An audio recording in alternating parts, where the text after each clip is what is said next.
grandes ideas de la filosofía. Estética.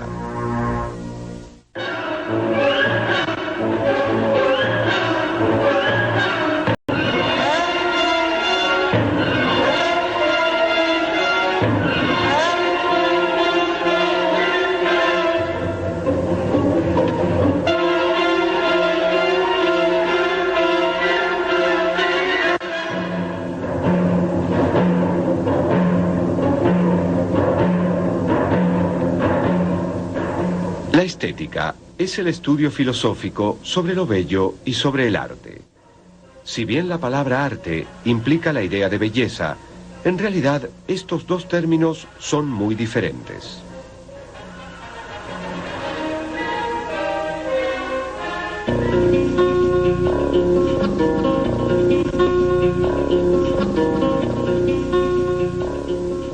¿Se puede afirmar que el Guernica de Picasso es bello?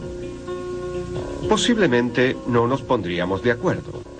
No obstante, la mayoría coincidiría en declararla una obra de arte. La pregunta entonces es, ¿cómo llegamos a esta conclusión?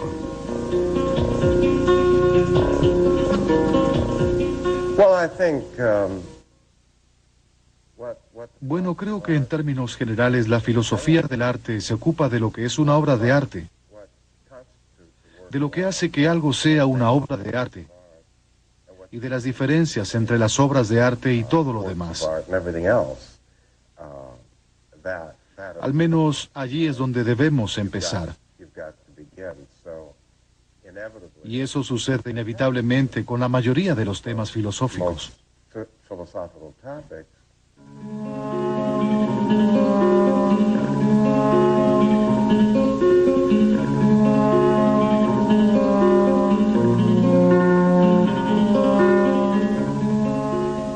Para conocer los orígenes del estudio sistemático del arte, debemos remontarnos al siglo V a.C.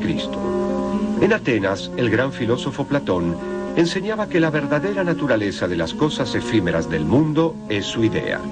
Los triángulos que puedo trazar en la arena no son más que copias imperfectas de la idea perfecta de triángulo. Las ideas superan lo sensible y solo pueden captarse por la razón. Sin embargo, hay una idea que manifiesta la razón a través de los sentidos. Es la idea de belleza. Existe una belleza por la que todas las cosas son bellas.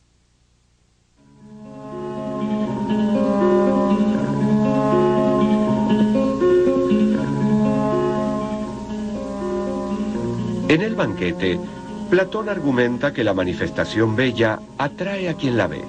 A tal atracción la llama Eros, el dios griego del deseo.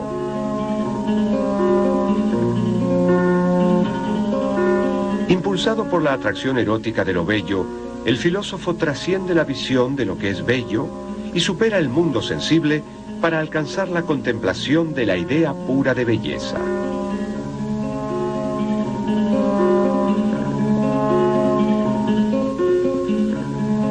La reflexión platónica sobre la belleza no tiene en cuenta la función que el arte podría cumplir en la estética. En realidad, Platón tiene una pobre opinión de artistas y poetas. Platón no escribía sobre la estética en cuanto que no escribía sobre el arte, sino sobre el entretenimiento popular de su época. Porque la tragedia griega, como la novela en el siglo XVIII, era el entretenimiento popular. Y las razones que daba para tomar la tan polémica decisión de marginarla completamente de la gran ciudad de la República eran fundamentalmente tres. Confunde lo auténtico con lo falso, y uno termina creyendo que cosas totalmente falsas son lo verdadero. Representaciones totalmente falsas sobre la virtud son la verdadera virtud, el éxito, la grandeza o el coraje o lo que sea. Sirve fundamentalmente para representar solo asuntos infames y violentos. Después de todo, dice, una buena persona es bastante aburrida porque no cambia mucho. Y por último, es capaz de influenciar incluso al mejor de nosotros para actuar en la vida real de una manera de la que realmente nos avergonzaríamos si no nos hubiésemos expuesto al arte. En la República, Platón explica su concepción del arte como una traición a la idea. Al copiar la realidad, el artista copia una copia, ya que el objeto sensible ya es una copia de su idea.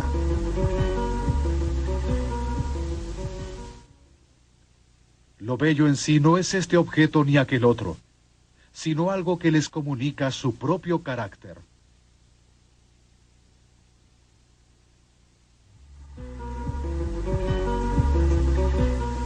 Platón desconfiaba de los poetas porque creía que solían hablar sobre cosas que no podían conocer verdaderamente. Para una buena sociedad sería mejor que no haya ninguno de ellos. En todo caso, no se les debería asignar la tarea de educar a los jóvenes. Al fin y al cabo, creo que pensaba que los filósofos eran quienes debían hacerlo, ya que supuestamente ellos eran los que sabían cómo diferenciar la realidad de la ilusión.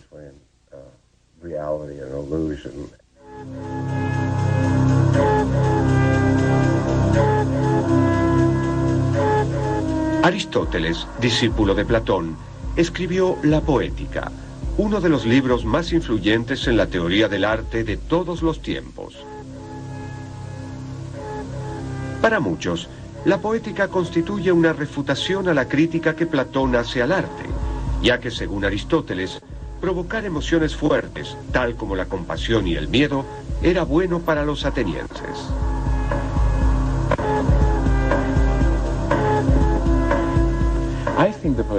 Creo que la poética, si bien es una obra sumamente importante y magnífica, es realmente muy simple. Lo que dice es, las obras tienen principio, medio y fin. No pueden ser ni demasiado largas ni demasiado cortas. Es mejor si tienen un final feliz que si no lo tienen. Es mejor si sus personajes son creíbles que si no lo son. Lo que él está haciendo aquí es darnos los principios elementales que demuestran que una obra puede ser escrita bien o mal. Porque Platón había argumentado que escribir poesía no es un arte, que el poeta solo sabe cómo imitar la apariencia de un general, de un marido o de un niño. Pero además de saber cómo imitar la apariencia de estas cosas, o tal vez no hacerlo, es necesario aprender los principios sobre cómo componer una obra. Es por ello que la poesía es un arte, que es justamente lo que Platón había negado, al decir que los poetas solo trabajaban impulsados por la inspiración y sin saber lo que hacían.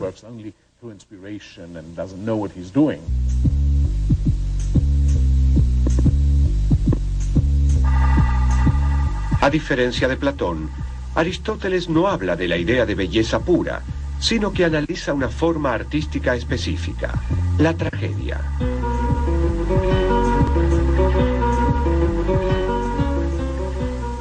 Las formas supremas de lo bello son la conformidad con las leyes, la simetría y la determinación o delimitación.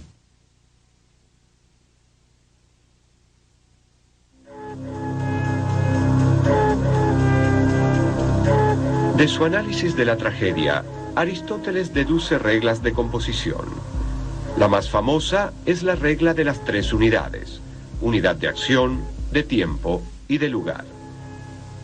La unidad de acción implica que la tragedia debe representar una sola acción sin tramas secundarias, y que cada etapa de la acción debe ser la consecuencia inevitable de lo que sucedió previamente.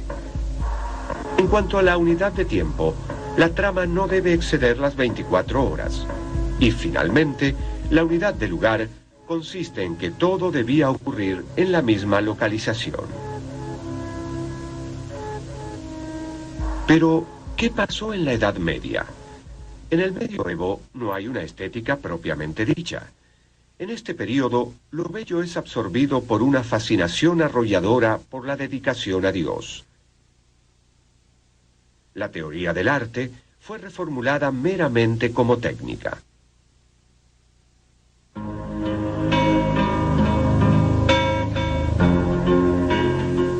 La estética neoclásica comienza a plasmarse en pleno Renacimiento a medida que los grandes pensadores de la antigüedad fueron redescubiertos y su obra fue traducida. Los preceptos medievales comenzaron a quebrarse en el siglo XV cuando el arquitecto italiano Leone Battista Alberti plantea que la belleza es armonía y perfección. La belleza se establece al someter la obra a las leyes estéticas objetivas que rigen todo arte, y por lo tanto está más allá de la subjetividad de los gustos. La primera de estas leyes es el principio del orden formal. La estética neoclásica será entonces una estética de las proporciones, de la simetría, de la armonía y del orden.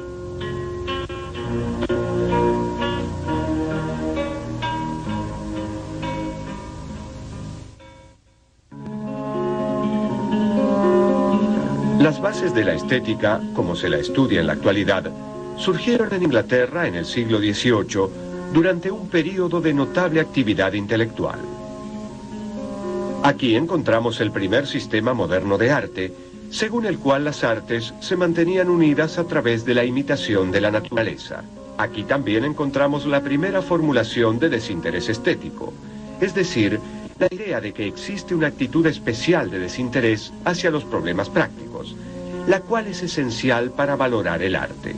Los artículos de Joseph Addison, que conforman la obra Los placeres de la imaginación, marcan el comienzo de la teoría estética moderna, y la obra de Francis Hudson, Investigación sobre la belleza, el orden, la armonía y el diseño, constituye el primer tratamiento sistemático filosófico sobre el tema. La moral ocupaba un lugar principal en la obra de Hudson y de su contemporáneo Anthony Ashley Cooper, conde de Shaftesbury.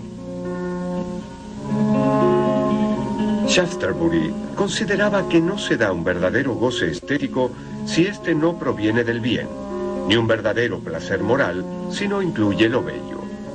Lo bello y lo verdadero son una sola cosa. El origen de todo lo bello y todo lo bueno es Dios, puesto que toda armonía es signo del orden divino. Hudson coincide con Shaftesbury en que el sentido moral es innato, pero también cree que el sentido, tanto de la belleza como de la armonía, viene dado en el ser humano. Hudson supone que la percepción de la belleza y de la armonía no proceden meramente de los sentidos externos, sino de un sentido interior que registra el fenómeno de la belleza. Para que haya experiencia estética, el espectador u oyente debe tener cierto grado de conocimiento y tener una sensibilidad refinada. Pero si bien estas características son necesarias, no son suficientes. El sentido interior de la belleza es innato y espontáneo.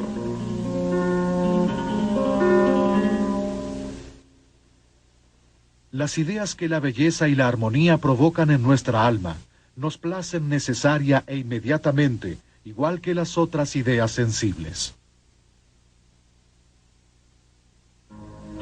En plena Ilustración y bajo el dominio del racionalismo más extremo, el pensador alemán Alexander Baumgarten observó que el arte y la belleza pertenecen a una zona intermedia entre la sensibilidad y la razón. El arte, como la luz del alba, guía al hombre desde la oscuridad de lo meramente sensible hacia el conocimiento propiamente racional. En la actualidad, Baumgarten es mayormente recordado por haber acuñado el término estética, como así también por su influencia sobre Immanuel Kant, un brillante profesor prusiano de filosofía que revolucionó el ambiente filosófico. Kant se ocupó del tema en la primera parte de su obra Crítica del Juicio, donde desarrolló su propia teoría del arte y del gusto.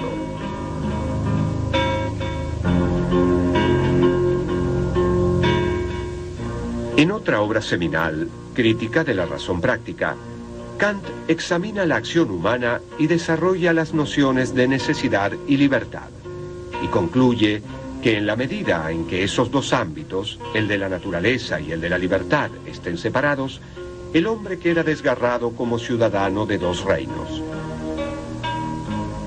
Kant proclama que es la experiencia estética la que permite reconciliar el determinismo de la naturaleza con la libertad de la moral humana. La experiencia estética no está limitada ni por la ley natural ni por la ley moral. En ese espacio de juego, la sensibilidad y la razón se reconcilian mediante la imaginación.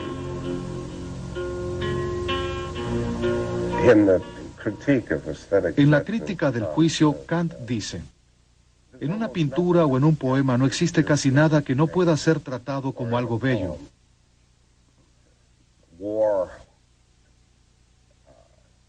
La guerra, las furias. Él enumera todo lo que puede presentarse como algo bello, aunque en la realidad sea bastante feo. Y dice: lo único feo que no puede embellecerse es lo desagradable. Fascinante. Tal vez no haya desarrollado este tema, pero creo que tenía una teoría psicológica sobre la belleza, en la que el placer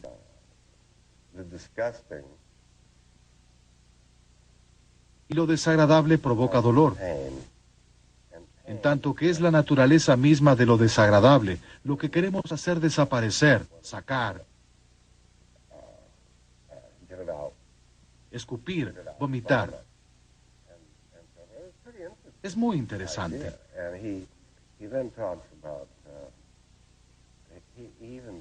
También dice que la verdadera antinomia está compuesta por lo bello y lo desagradable, y no por lo bello y lo feo, ya que lo feo puede embellecerse. Este tema sí lo desarrolló en un libro anterior. Uno de los aspectos novedosos que introduce Kant, en contraste absoluto con Baumgarten y la escuela racionalista, es su noción de que el juicio estético no obedece una regla, sino que, como dice Hudson, se basa en un sentimiento. Si bien todos los juicios sobre lo bello son subjetivos, ya que se basan en un sentimiento, este puede ser un sentimiento compartido. No obstante, como se basan en un sentimiento, no hay principios que los determinen, y por lo tanto no puede haber una ciencia exacta de lo bello.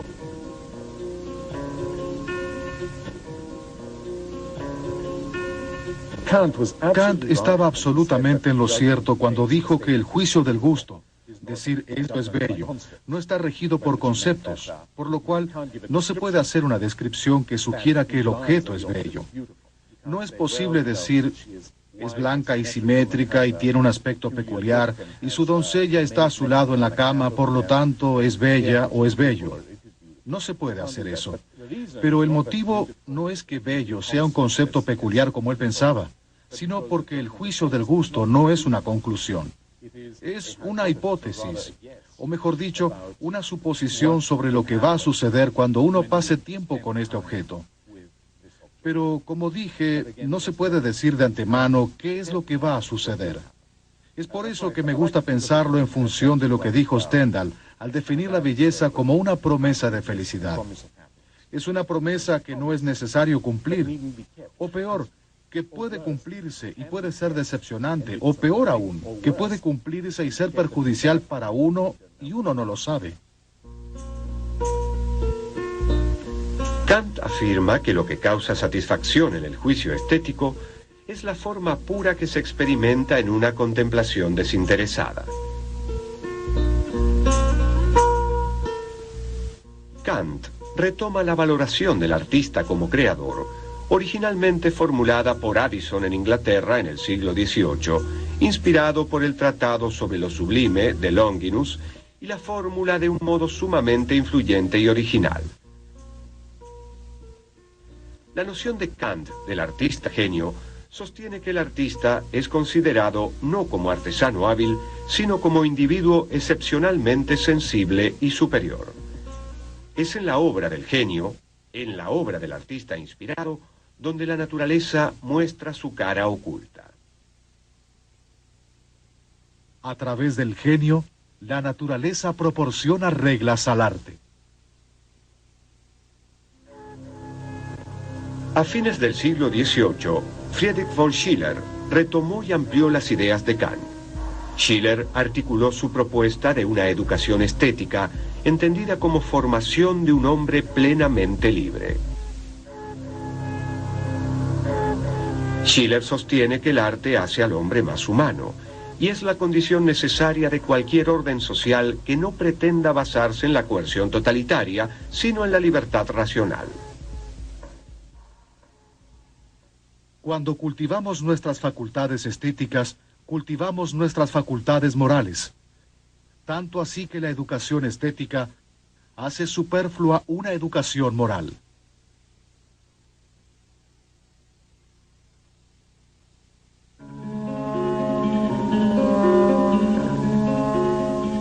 La teoría kantiana del genio tendrá gran importancia en la formación del romanticismo, cuya principal característica puede encontrarse en la relevancia dada a la figura del artista. Los románticos consideraron al talento personal como un valor en sí mismo y lo tomaron como algo innato. Como Kant, creían que no había academia en el mundo que pudiera enseñar a crear una obra maestra. De esta manera, el culto del genio individual y anticonvencional que había empezado con los filósofos ingleses del siglo XVIII ocupó un lugar principal en la estética. En el siglo XIX, solo unos pocos hubieran dudado en afirmar que la concepción romántica era la última palabra en estética. El filósofo alemán Georg Wilhelm Friedrich Hegel, en sus lecciones de estética, dictadas entre 1817 y 1829, distinguió tres edades en la historia del arte: el arte oriental o simbólico, que se expresa mediante alegorías, el arte clásico y el arte romántico. Hegel alega que mediante el arte, el hombre expresa claramente lo que es y lo que puede ser. En el arte, lo material resulta esencialmente espiritualizado, y el arte romántico corresponde a la plenitud de tal espiritualización. La obra de arte no existe solo para la intuición sensible como objeto sensible, sino asimismo para el espíritu. Lo bello se determina como la apariencia o el reflejo sensible de la idea, del absoluto.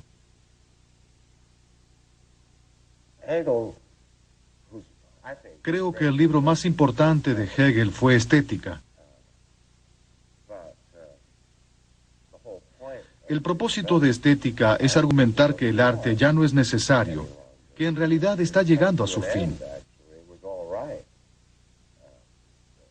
Era adecuado para una cierta época en que los seres humanos, antes de que la filosofía se volviese lo suficientemente fuerte como para abordar el tipo de preguntas que el arte puede abordar, Hegel tiene esta maravillosa idea en el mayor interés del espíritu. Esas son sus palabras.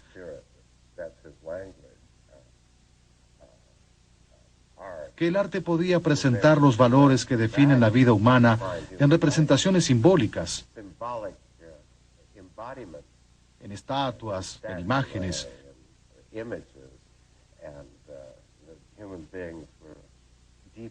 Y los seres humanos dependían mucho de las imágenes para aprender el significado de la vida.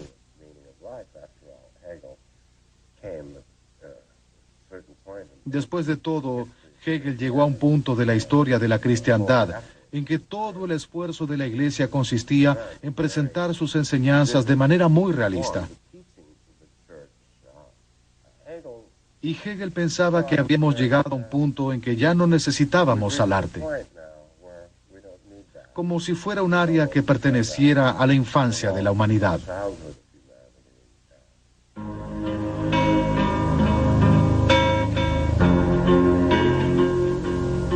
Al presentar la dialéctica histórica del arte, Hegel la concibió como un proceso completo y no abierto a futuros despliegues. El arte romántico es la culminación de esa evolución y no cabe esperar avances ulteriores.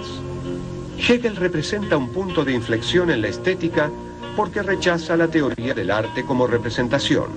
Por ejemplo, que el arte imita la naturaleza y facilita el camino para la aparición de las teorías del arte como expresión que predominarán en el siglo XX.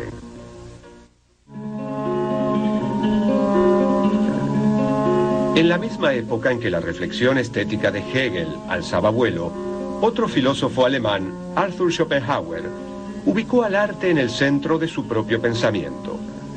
Influido por el hinduismo, Schopenhauer plantea que el mundo es solo un tejido de apariencias urdido por nuestro intelecto.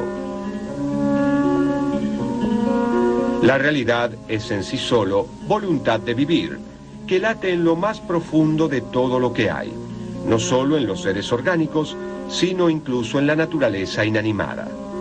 Esta fuerza ciega, este impulso de ser, se nos revela en la contemplación artística. La música, sobre todo, encarna la voluntad misma en su ímpetu y energía incesantes.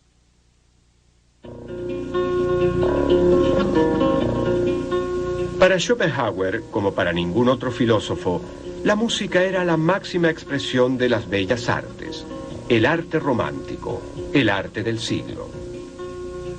La teoría de Schopenhauer sobre la música como encarnación de la voluntad fue una de sus más importantes contribuciones a la reflexión estética.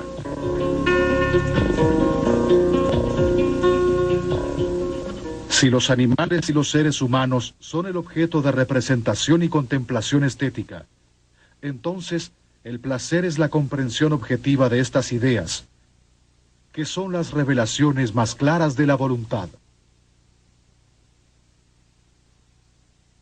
Schopenhauer influyó en los primeros pasos del filósofo, poeta y filólogo alemán Friedrich Nietzsche.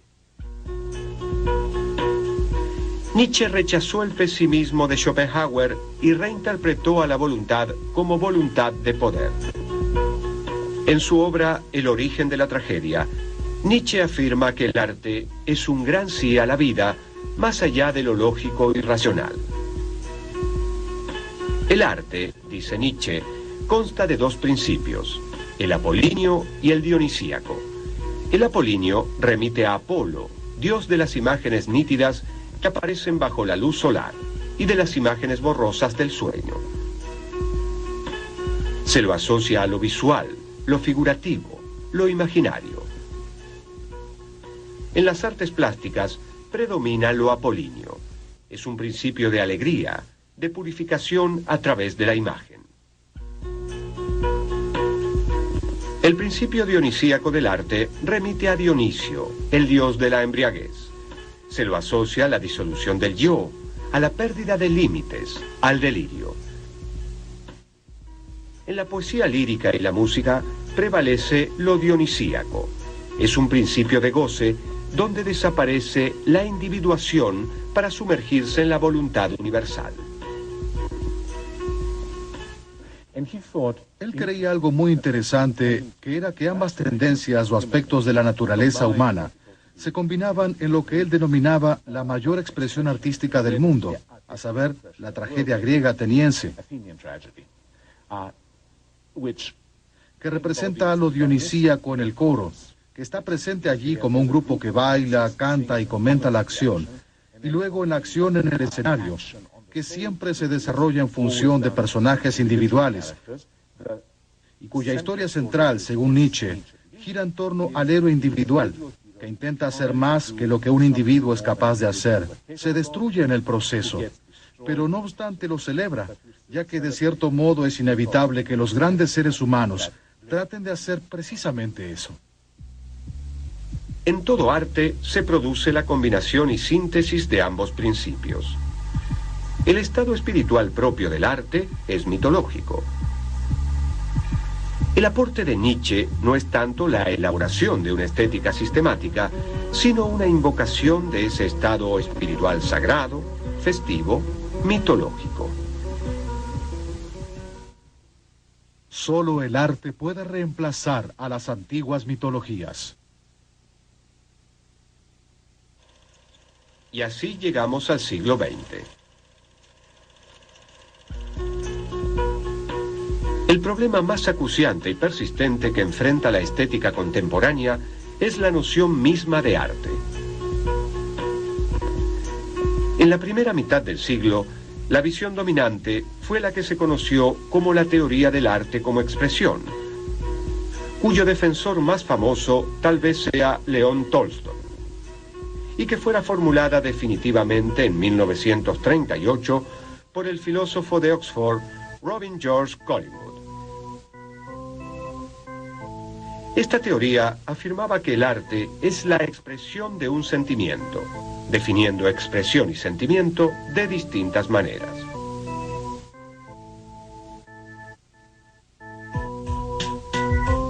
En la segunda mitad del siglo XX, los filósofos se impacientaron por las definiciones predominantes de arte, en mayor medida por la presión que los artistas vanguardistas depositaron en estas teorías, quienes se negaron a producir objetos que correspondieran con dichas definiciones.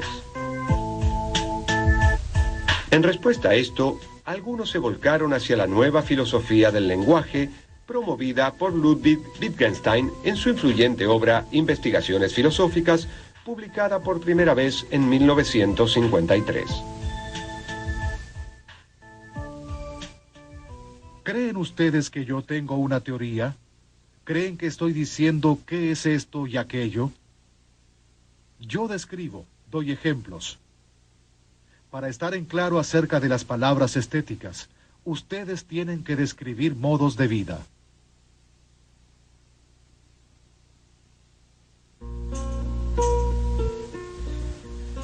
Desde su cátedra en la Universidad de Cambridge, Wittgenstein desarrolló su revolucionaria teoría sobre los usos del lenguaje. Para entender una palabra, hay que atender a sus usos habituales, porque ella no es nada fuera de esos usos. Por ejemplo, no existe una verdadera esencia de fruta, como querría el platonismo.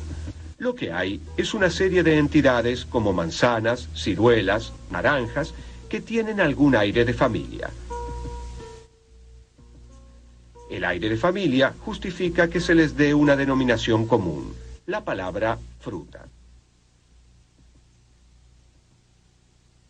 Sostengo, pues, que la propia naturaleza aventurera y expansiva del arte, sus constantes cambios e innovaciones, hacen que sea lógicamente imposible determinar un criterio de definición.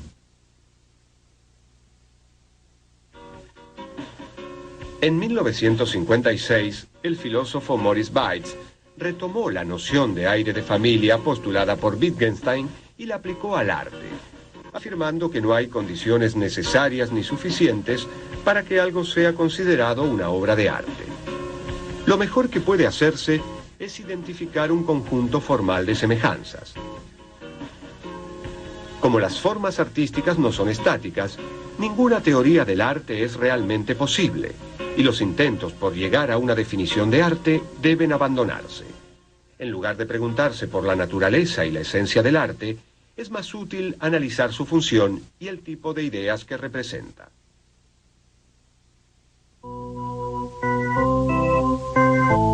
La argumentación de Bates justifica que, por ejemplo, el artista plástico Marcel Duchamp exhiba como arte un mingitorio sacado de su contexto práctico habitual. Si el concepto arte deriva de los juegos lingüísticos en que esa palabra es empleada, es arte lo que así llamemos, sea lo que sea. La teoría institucional del arte llegó a una conclusión similar. Su mayor exponente fue George Dickey,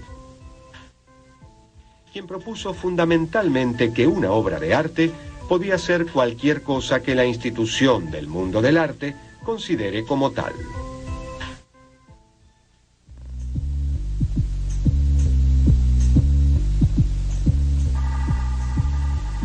Se abre un mundo de posibilidades de experimentación artística. El siglo XX se caracterizó por la fuerza y originalidad de sus vanguardias. El dadaísmo, el cubismo, el surrealismo, el pop art y otros movimientos exploraron la forma y la materia de lo artístico. La idea de belleza fue casi olvidada.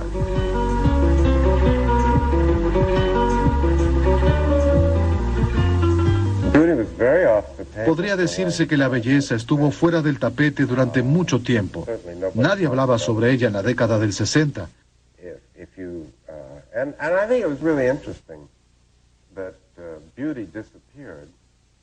Creo que fue muy interesante que desapareciera no solamente del discurso filosófico de avanzada sobre el arte,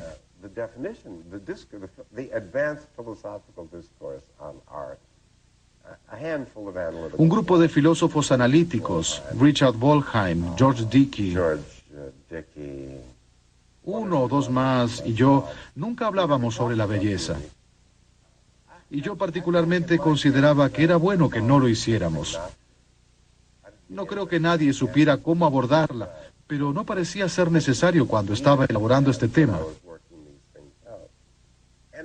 Y no desapareció solamente de la filosofía, desapareció del arte por completo, ya que a fines de la década del 60 existía el consenso generalizado de que una obra de arte podía tener el aspecto que quisiera, con lo cual no debía ser necesariamente bella. No quiere decir que no pudiera serlo, sino que la belleza ya no era condición necesaria. Entonces desaparece del arte porque el arte está evolucionando y ampliando sus metas. Y desaparece de la filosofía porque cualquier filósofo que estuviera al tanto de lo que estaba sucediendo advertía que no había lugar para ella en la definición.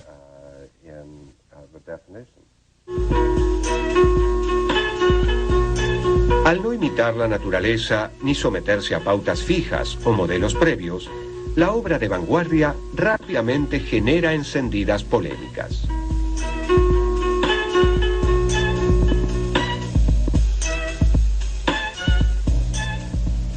Experiencias anticonvencionales como las de Andy Warhol, John Cage y otros artistas vanguardistas están aceptadas hoy en día como parte de la cultura popular. No obstante, no debemos olvidar que en la segunda mitad del siglo XX representaron un quiebre revolucionario.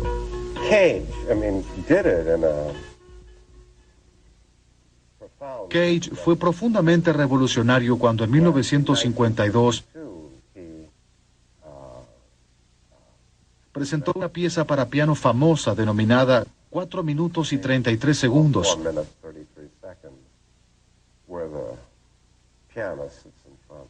en la cual el pianista se sentaba frente al piano, cerraba la tapa, contaba los compases que había para el primer movimiento, la abría nuevamente, había 3 movimientos o 4, no recuerdo, pero eran 4 minutos y 33 segundos. Y lo interesante de esos 4 minutos y 33 segundos era que no había silencio, sino nada de lo que uno podría identificar como un sonido de piano. Había más bien todos los otros demás sonidos, toses, bostezos, eructos, bocinas de autos que pasaban por la calle, el sonido de los pájaros, todo lo que uno simplemente borra de la experiencia artística. En la pieza de Cage, esa es la experiencia artística y eso es muy profundo. Hubo un poco de revuelo cuando presentó la pieza por primera vez, porque el público esperaba escuchar a Cage tocar el piano. Pero Cage se sentó y escuchó al mundo. Muy interesante, muy interesante.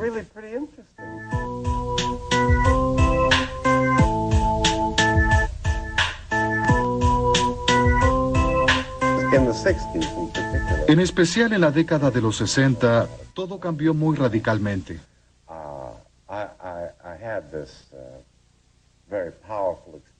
Ya he escrito varias veces sobre esta experiencia tan fuerte que tuve cuando fui a la exposición de Andy Warhol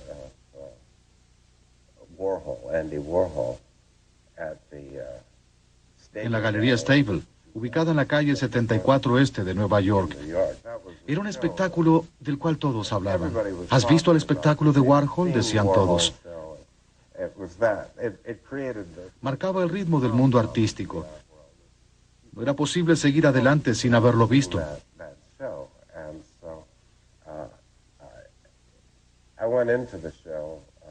Entré a la exposición y allí estaban todas estas pilas de lo que parecían ser cajas de supermercado.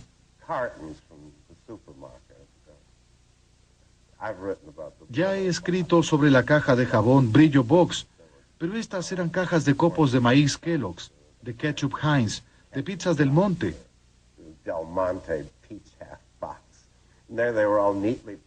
Y estaban apiladas muy prolijamente en las dos salas de la Galería Stable, que dicho sea de paso fue incorporada al Museo Whitney, pero que en ese momento era una galería vanguardista muy importante.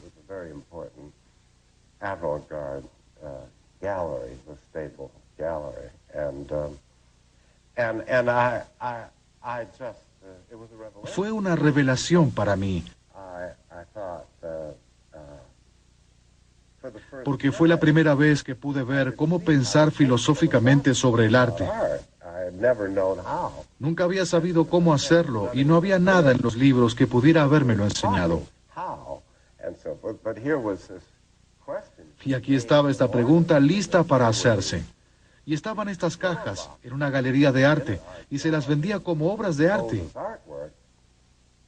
Y parecían exactamente iguales a las cajas del supermercado, a las cuales no se las consideraba arte en absoluto, sino que eran lo que uno llamaría cosas meramente reales, objetos utilitarios, parte de la vida diaria. Entonces, ¿cuál era la diferencia entre las dos? Y esa pregunta era para mí algo increíble, que nunca antes podría haberse hecho. Debía formularse desde el interior de la historia del arte moderno. Pero en 1964, 1965, en realidad en la década de los 60 en general, pasó a ser una de las principales posibilidades artísticas. Y para mí fue una de las cosas más interesantes que podría haber imaginado jamás.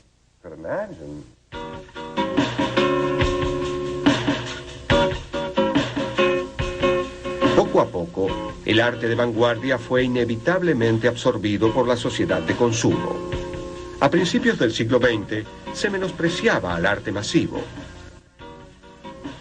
Hoy no se duda en reconocer como arte al jazz, el cine, la comedia musical, la fotografía, el cómic, el relato de ciencia ficción, etc. Donde sea que uno mire, el arte nos inunda, nos asedia, nos hundimos en arte. Si es que hundirse puede ser considerado como algo positivo. La televisión contiene arte, la música popular contiene arte.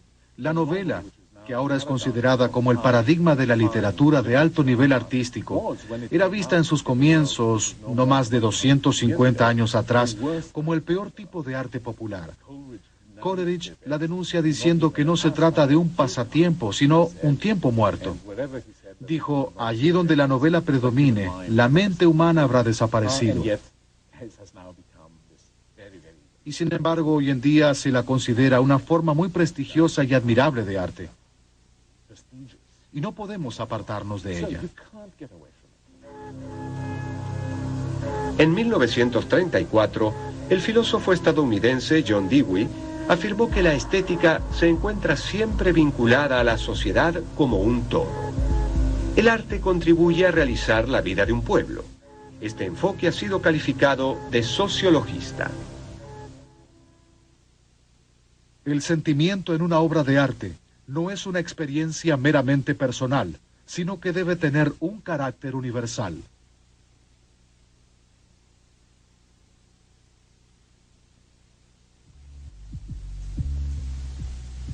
El filósofo alemán Walter Benjamin afirmó en 1936 que el concepto de arte ha sido revolucionado también por los avances tecnológicos, que han permitido acceder a la reproducción ilimitada del objeto artístico.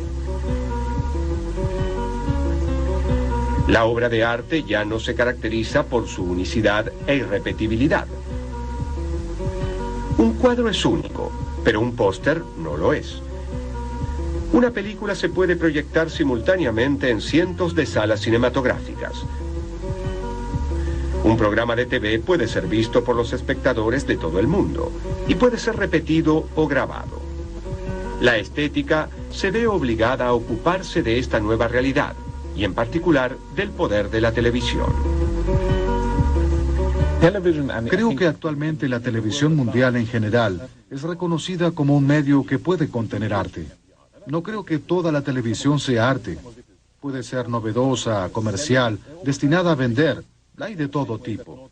Al igual que pintar no siempre es arte. Se pueden pintar paredes, hacer avisos publicitarios, decorar casas o también hacer arte. Una pintura puede haber sido creada para hacer arte o puede convertirse en arte sin que esa haya sido su razón de ser. La televisión es como la escritura. Algunas obras escritas son literarias, la mayoría no lo son. Parte de la televisión es artística, por así decirlo. La mayoría no lo es. Existen muchos libros al respecto y basta ver la sección de medios de comunicación para sorprenderse por lo que está sucediendo.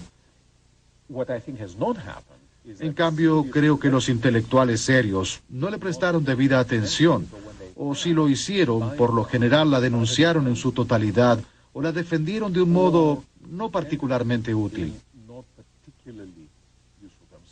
Algunos contenidos televisivos son realmente muy buenos, no hay duda sobre ello.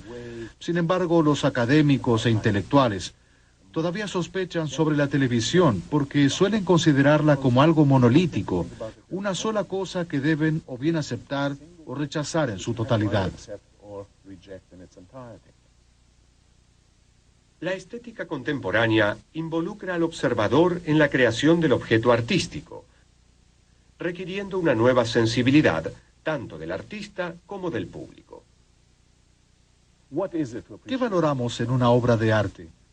¿Será tal vez que provoque en nosotros sentimientos o respuestas cognitivas?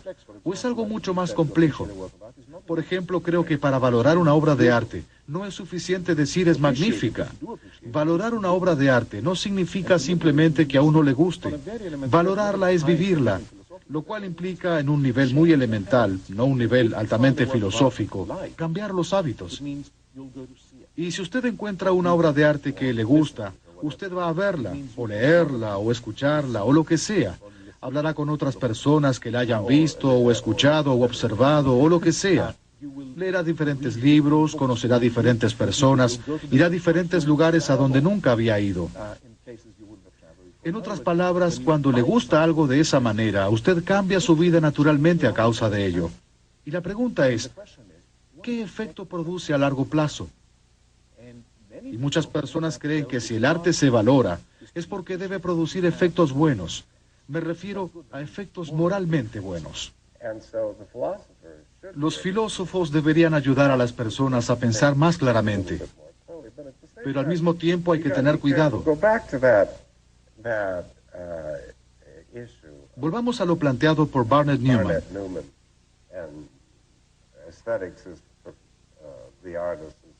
La estética es para los artistas lo que la ornitología es para los pájaros.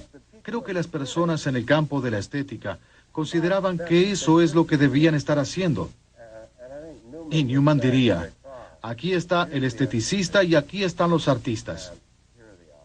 Que es como decir, aquí está el ornitólogo y aquí están los pájaros alineados para que el ornitólogo les pueda dar lecciones sobre lo que es ser un pájaro. Y no se necesita un ornitólogo para eso. El origen del compromiso filosófico con el arte, que hoy denominamos estética, se remonta al origen mismo de la filosofía en la Grecia clásica. En ese entonces, la estética ya estaba involucrada con el artista, la obra de arte y el público. El énfasis puede estar tanto en uno de estos tres componentes por separado, como en los tres juntos, creando así una dialéctica intrincada. Así como el arte tiene su historia, la filosofía del arte también tiene la suya. Hemos pasado por los principales momentos de dicha historia, y ahora llegamos al final de nuestro recorrido. Pero este es un final abierto, porque la historia de la estética está incluida en la historia de la condición humana, y esta se despliega siempre hacia horizontes ilimitados e impredecibles.